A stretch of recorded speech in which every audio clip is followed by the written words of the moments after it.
एक कमाल की बात आपको बताता हूं। आज तक की एंकर है अंजना कश्यप, वो इस शो को ऑर्गेनाइज कर रही थी। इसका टॉपिक ये था कि एनसीईआरटी से बहुत सारी ऐसी चीजें हैं तथ्यात्मक जो छुपाई गई थी और मुगलों को बहुत ज्यादा ग्लैमराइज किया गया, उनको ना बहुत महान बताया गया। और जो बहुत सारे तथ्य हैं जैसे कि 30,000 लोगों को मरवा दिया अकबर ने, और वो काफिर है इसलिए मरवा दिया, फिर बहुत जयकार लगे। इसको लेके सोशल मीडिया पे बातचीत का वो क्लिप वायरल हो गया।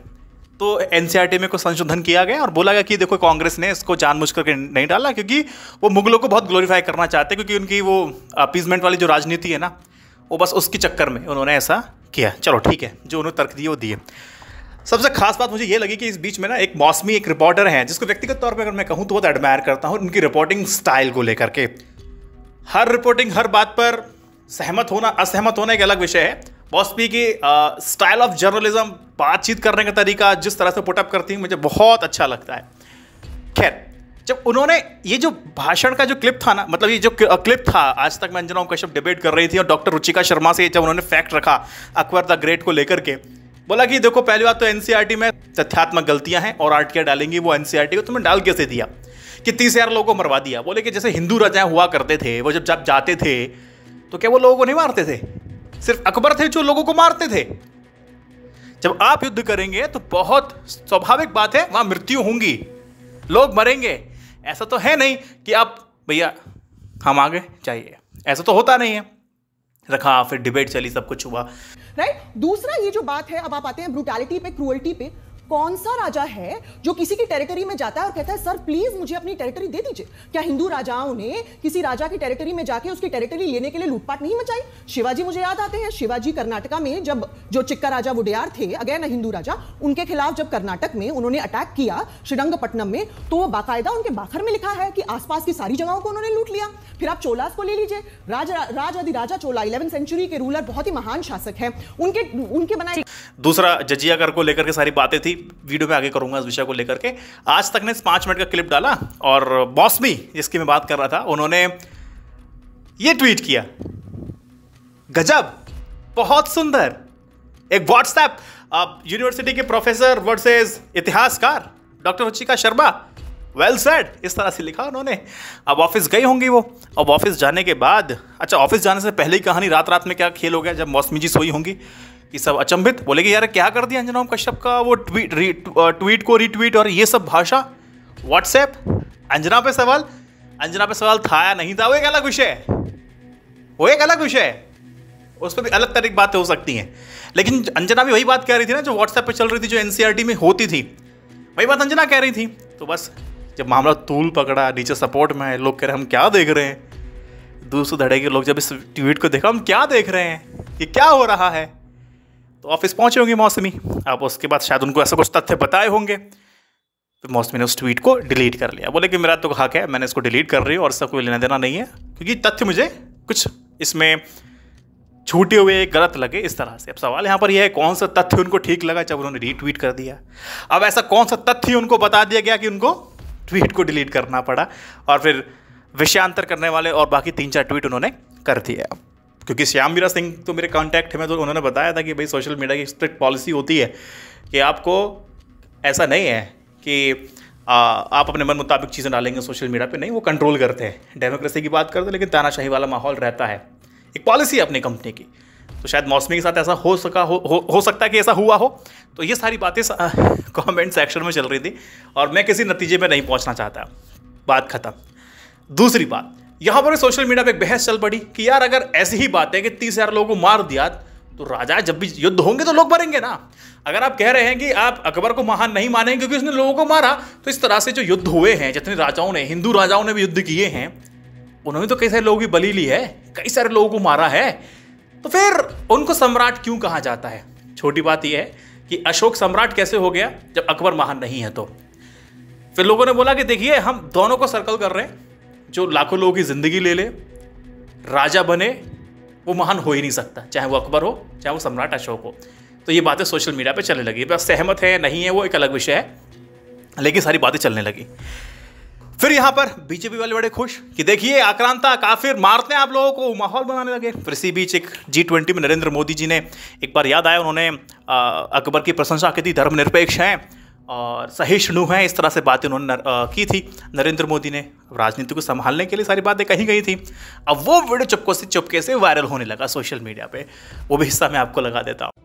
क्या मुगल बादशाह अकबर को लेकर बीजेपी अपने रुख में बदलाव कर रही है? दरअसल बीजेपी के तमाम नेता अकबर की खुलकर आलोचना करते हैं, लेकिन अब G20 समिट के लिए जारी पत्रिका में अकबर की जमकर तारीफ की गई है। पत्रिका में मोदी सरकार ने अकबर को लोकतांत्रिक, धार्मिक भेदभाव न करने वाले सहिष्णु बादशाह बताया। बीजेपी सरकार ने अकबर की तारीफ की तो सियासी गलियारों में इसके सियासी मायने भी निकाले जाने लगे।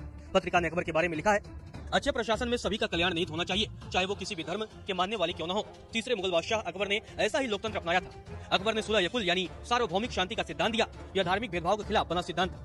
मोदी सरकार ने G20 समिट की पत्रिका में अकबर की तारीफ की। अब नरेंद्र मोदी जी ने क्या सोच करके बोला कि धर्म निरपेक्ष है और बहुत बढ़िया राजा है, मतलब बहुत सारा विकास कराया, तो वो बातें मैं सोशल मीडिया पे पहले भी कर चुका हूं, अपने चैनल पे कर चुका हूं, तो उसके क्लिप्स मैं आपको लगाता हूं, आप देख सकते हैं। आप वो देखिए, इस पे बहुत ज्यादा बात नहीं करूंगा, रिपीटेटिव बात हो जाती है, पहले आप देख लीजिए। अब बात करता हूं दूसरी खबर की। देखिए, महाराणा प्रताप और अकबर की हल्दी घाटी की लड़ाई को हिंदू मुस्लिम की लड़ाई में तब्दील करके बताया जा रहा है social media, main stream media पे। क्या वाकई इतिहास में ऐसा हुआ था? अरे बिल्कुल नहीं हुआ। हल्दी घाटी का जो युद्ध था वो हिंदू मुस्लिम का संघर्ष नहीं था भैया, वो इससे परे था। फिर पूछेंगे क्या संघर्ष था भैया, फिर लड़ाई क्यों कर ली? ये लड़ाई इसलिए थी कि मुगल साम्राज्य तथा मेवाड़ के मध्य की समस्या थी। और अगर ऐसा नहीं होता तो सोचिए कि महाराणा प्रताप अपनी सेना के एक भाग को हाकिम खान सूर के नेतृत्व में ना रखता और ना ही अकबर की सारी फौज मान सिंह के नेतृत्व में रही होती। ये तो वही बात हो गई जो अभी रशिया के जो विदेश मंत्री थे उन्होंने हिटलर को बता दिया यहूदी, और जेलेंस्की को कह दिया ये नाजी, हम इस नाजी को खत्म करेंगे। अब इजराइल बोल रहा है कि अरे महाराज एक बात बताओ, कहीं कॉमन सेंस है या नहीं है?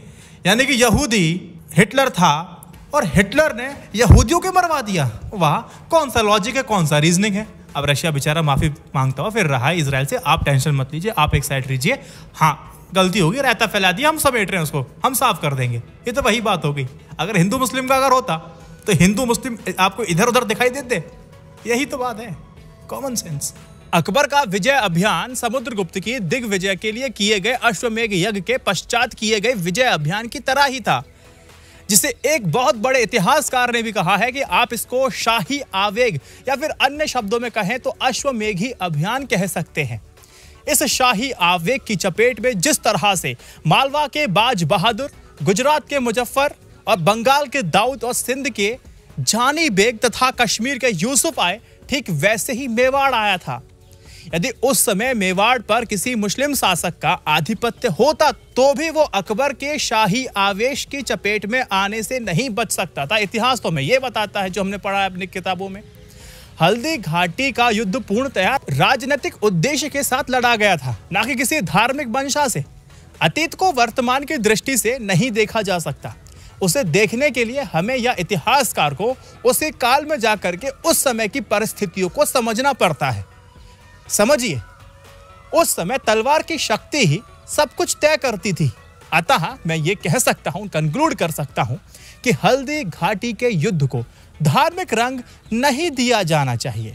लेकिन अकबर जैसे कुछ एक ऐसे शासक है जिससे हमें सीखना चाहिए, जिनसे जुड़े कुछ अध्याय बेहद पॉजिटिव हैं।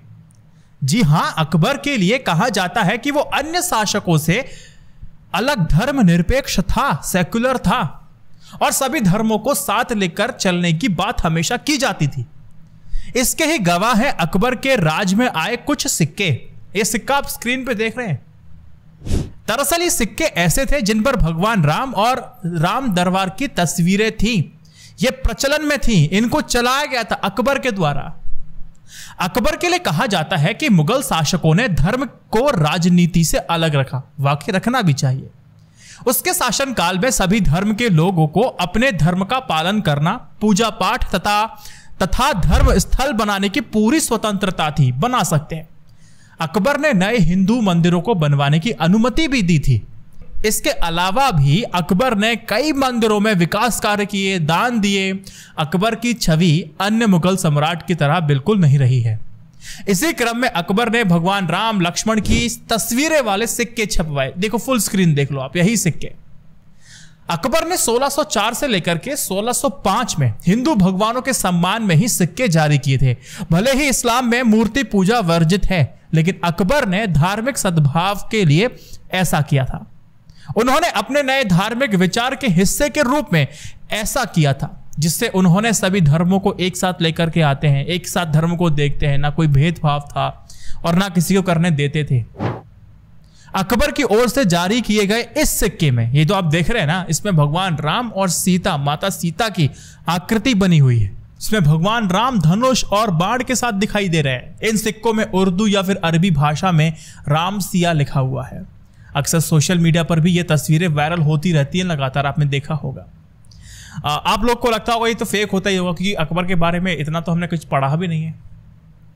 लेकिन ये अकबर की एक अलग कहानी है जो हमेशा बयान करती है। ये जो सिक्के थे ना, वो सब सोने और चांदी के दोनों के बनवाए गए थे और अकबर की मृत्यु के बाद इनके निर्माण भी बंद हो जाते हैं। ये एक छोटा सा आपको मैंने कैप्सूल टाइप दिया हिस्ट्री मिस्ट्री का।